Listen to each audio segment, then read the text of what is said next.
This content is brought to you in association with my buddies over at JamJamCardsUK. You can find the links to the eBay store and the Facebook page in the description. Hi guys, it's Joe here from Rufioh. Welcome to the channel. If this is your first time here, welcome aboard. You should definitely hit subscribe and the notification bell before you go any further and you realise how fucking garbage this content is. But if this is not your first time on the channel, welcome back. Before we get started, let me apologise about the lighting in the room in this video. It's a little bit weird, but we're currently busy converting this room for a child. So I've got a lot going on in here, and I'm just doing the best I can with what I have available to me right now. It'll be changing over the coming weeks, although my content's been drip-fed over the last month or so anyway, for obvious reasons. But anyway, I digress. For today's video, we are taking a look at the absolute joke of a deck that I played at Locals yesterday at the time of recording. This one is an Aaron Henman special. It's a Mystic Mine Cauldron Control deck. That's right, for those of you out there who love a bit of degeneracy, a nice toxic deck, who want to just ruin some days, this is probably for you. I'm actually only playing this because I played Exorcist last weekend, managed to go X5 over 5 rounds, so make of that what you will. So I said to him, I can't play that deck, what have we got? And he went, I've got this ready, do you want to try it out and see how it goes? Well, apparently it goes pretty well. It went so well that I managed to top our Locals in Swiss, and then in the top cut that they run, I managed to get second place, losing in the finals to Spright. I also didn't have the easiest run of games either. I played pretty much a meta matchup every single match throughout the whole tournament. Although coverage of that is in the vlog, which will be out. I'm not sure if it's before this video or after, probably afterwards. Now, if you're watching today's video and you want to get your hands on some Yu-Gi-Oh singles and you want to save some money on it, check out the channel sponsors, JamJamCardsUK. Link is in the description. Use the code Rufioh15 for 15% off your eBay order. But anyway, I'm definitely waffling on too much and it's very uncomfortable standing in this very warm room right now, so I'm going to get stuck into the profile for you. So here we have it, dual lists. Again, apologies about if anything sounds or looks a little bit weird. We're not with our usual setup, but hopefully you can still see everything fine and you can still, make out exactly what you need to make out. So here it is, the absolute degenerate deck profile. Let's get stuck into it. We won't waste any more time. Field Center. Okay, let's start off with, well, spell cards this time. Normally we would start off with monsters, but we'll go with spells because, well, that's pretty much 90% of what we play in here. So we've got triple copies of Mystic Mine. Not much really to say on this front. Mystic Mine is, it's the win condition of the deck. I know a lot of people hate this card, but to be honest with you, I think the game needs cards like this in it. Otherwise, combo decks just run rampant. You need a way for people who are not so good at the game to play, people who don't have the time to put into the game to play, and ultimately people who set up these 15-minute break my board type things. I know it's considered more skillful and all of those kind of things, but the end result is the same. Your opponent can't play. The difference here is that it's taken me 2 minutes to do it. So anyway, we can get into those arguments all day long, but yeah, triple Mystic Mine has to be played. A single copy of Terraforming. We're playing field spell deck, so why not? We've got 2 copies of Cauldron of the Old Man. So for those of you who are unfamiliar with this card, what it essentially does is every standby phase, it's going to get one of your standby phases, it's going to gain a counter, and then for each counter that's on the card, you can gain 500 life or you can inflict 500 life point damage to your opponent. So, what I usually like to do with this is I get it onto the field and I just keep boosting my own life points until I can get to the point where I can just one-shot my opponent with it. The reason I do it that way rather than incrementally damaging my opponent by 300, then 600, then 900, is because if my opponent breaks my board, and it can happen, it's not often, but it can happen, then you're in a situation where you can quite easily get one shot in this deck. Especially with the way a lot of decks are now. So what I like to do is keep boosting my life points so that even if my opponent breaks my board, I've got maybe, 12,000 life points by that point, and they're not going to kill me one shot. They're unlikely to, which means I have another turn to live, and sometimes one turn is all you need in this deck to lock your opponent again. So I like to do it that way and wait till I can get to the point where I can just one-shot them in life. If your opponent's low, obviously you can go for the burn damage, and that's that. But yeah, this is your primary win condition of the deck, or the one that you're going to go for. But actually, a lot of the time, you're just going to deck your opponent out. But we'll get to that in a minute. Weirdly, this is a 40-card deck, but you are going to deck your opponent out, and we'll discuss that in just a moment. So we have triple copies of Demise of the Land. I had some weird rulings come up with this yesterday in terms of missing timing, which was kind of sad. But other than that, this card's pretty cool. I mean, your opponent special summons a monster, and then they find themselves on the mine, which of course is nice. We got triple copies of double copies of Field Barrier. This was a bit of a weird one, actually. It was great some games and not so great in others. Game 1, it's usually not so great because your opponent... I don't know, it depends. At the moment, a lot of the decks are just playing ways to banish stuff rather than destroy. It's not terrible. There are some games where you could potentially side it out, but you risk your opponent in game 2 sliding things like Lightning Storm. But yeah, it's okay. It has some games where it's dead, but I guess that's the nature of any card, right? We've got triple copies of Prohibition. This card is fucking amazing. The amount of games that this won me yesterday was unreal. Like, against Spright, you just go Smashers, game 1, and they can't get rid of the field spell. And in game 2, you go Smashers, Cosmic, and they go, And, like, yeah, it just deals with, like, 90% of the issues that you're going to face. Of course, you can call Lightning Storm, Duster, whatever you think is going to be there. But more often than not, by calling the stuff that's going to banish, you've dealt with your problems because you play Field Barrier as well. So they're not normally going to be able to destroy it anyway. So normally you just stop it and get banished, and that's that. But yeah, Prohibition's great.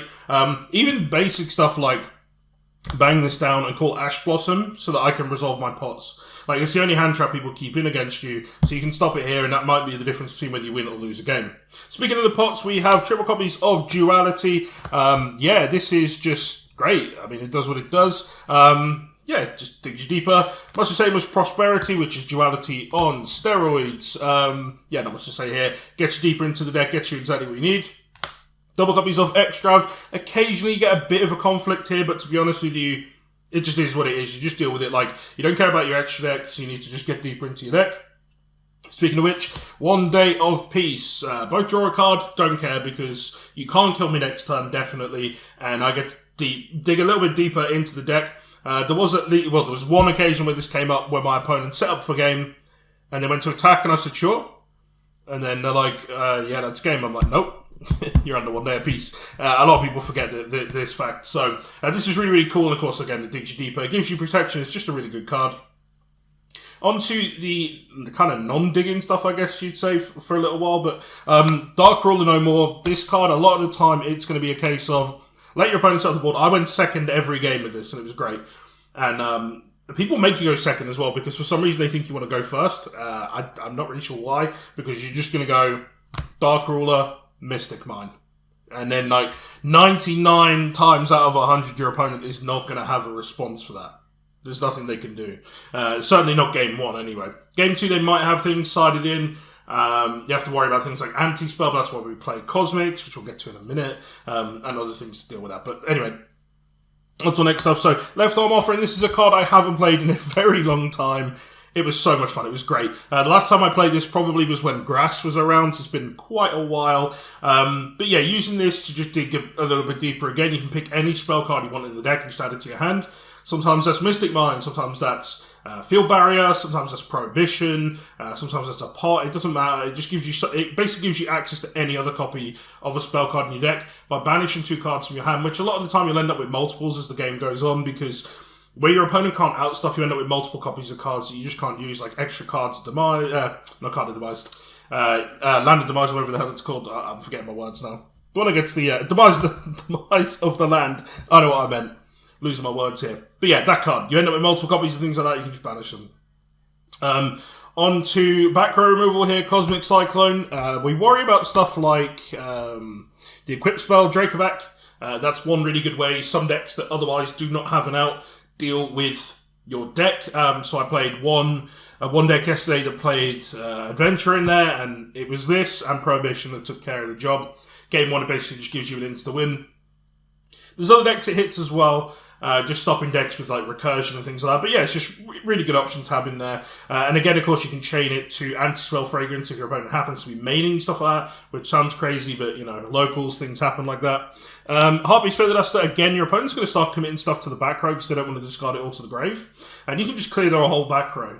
And that happens a lot. Like, your opponent will just fall straight into it because they don't really expect you to be clearing their back row anytime soon. It works. Sometimes as well, it could be Duster or Cosmic, followed by Dark Ruler, and then Mystic Mine from there, in case your opponent does happen to have like a Solemn or something set. So yeah, just really good option. Our final spell card in the main deck, and this is one that even I had to double take when I was given the deck, but now I know exactly what it does. It's Rank Up Magic Astral Force, and what this does is it means that your 40 card deck is now unlimited. So what this means is when your opponent sits there, and sometimes they do get a little bit cocky when they know you've been digging, and they go, how many cards left in your deck? Because they think they're just going to deck you out if they think you can't, Cauldron them or whatever. And then this happens. So what happens is, when your hand gets too big, this goes to the grave. And then instead of drawing for the turn, you used to add this back. And then at the end phase, you'll have too many cards in hand, it gets discarded, and rinse and repeat. It's especially good after game 1 if your opponent hasn't seen it.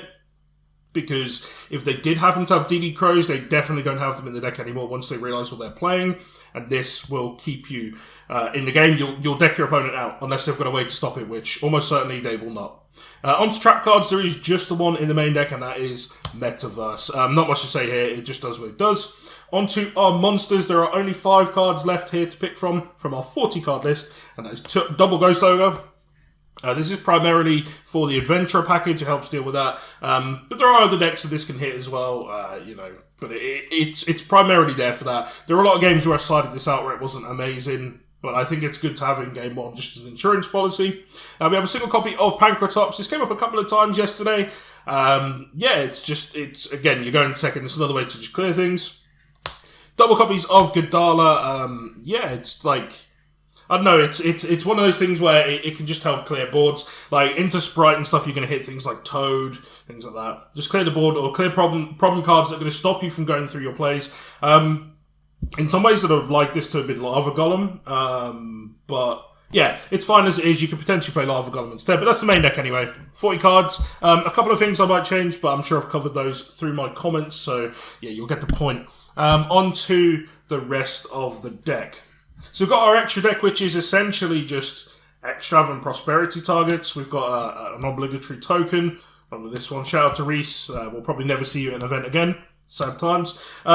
So yeah, again, these are all largely irrelevant. Anima, you can't really do anything with. Chimera Tech Fortress Dragon, yeah, you can't really do anything with it. This, I guess if you're playing against Dogmatica, you've got a way to do something. This does nothing. These really just do nothing. I'm pretty sure this is just the leftovers from when we decided we were going to build Evil Swarm that one time. These are just, I didn't even look at them once. Like, I was going through my pots and I said to my opponent, I'm like, do you want me to shuffle? Do you want to shuffle and cut? Because I'm just take 6 off the top. I don't even know what's in there. So, yeah, largely irrelevant. You put pretty much whatever you want in there. I'm sure there's probably intelligent cards you can put in, but yeah, we don't really care about that. Onto the side deck. I do have a few of the cards missing, but I'll cover what those are in a minute. They are actually probably the most important ones. Unfortunately, they're also just really high rarity, and the guys wanted to take them back at the end of the day because they have Euros next weekend, and I am not going because they wanted them available for that. We'll get into that in a minute. So we've got a single copy of Ghost Ogre. That is our 3rd copy. Again, there are some decks where this hits, and if it does, it's another option. It's just not much to say about this. 2 copies of Jizukiru, just more Kaijus. Again, not much to say here. It's just whatever. Dogaran, more Kaijus. We've got 2 copies of Salesban. This card's great, of course, because, I mean, you're going to be calling cards that you don't play anyway, like hand traps and back row removal, things like that. Stuff that's going to stop your mine there and then, or cards that are going to stop your mine from getting destroyed. This just helps you deal with them.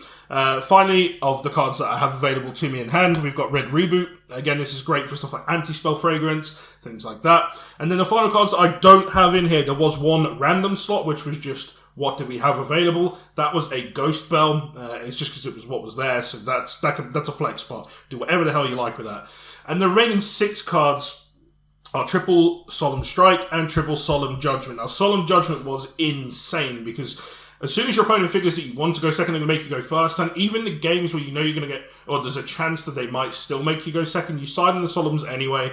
Because a lot of the time, your board is going to be break their board and set up stuff to try and protect yours, so that you can survive until you either deck them out or burn them. And setting stuff like Solemn, you can just do that turn 2. Obviously, it's not as good as doing a turn 1, because you've got immediate response, but the amount of games where that still won me the game, just having Solemns available, because I think you need them in the deck, even if it is a little bit slow. It's just so strong and powerful in here. So, those were ultis, those are the guys, definitely just wanted to take them back for the events. So, yeah, like I say, those were the other 6 cards. Strike was decent, there was a couple of games where it came up really well, but Solemn Judgment was absolutely insane.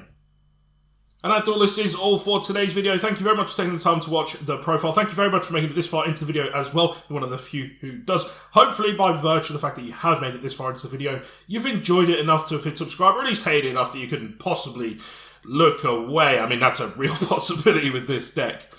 Once again, a massive shout out to the channel sponsors JamJamCardsUK. Aaron Henman of JamJamCards, also known as a Teletubby, decided to give me this list again just on a whim, and yeah, it was great fun to play with. Ruined some days, somehow managed to get top 2 again a competitive locals, so pretty cool doing that. It is what it is. So if you guys are out there and you enjoy a degenerate deck, definitely give this one a whirl. Anyway, thank you very much for coming along. Again, I do really appreciate it, and I will see you in the next one.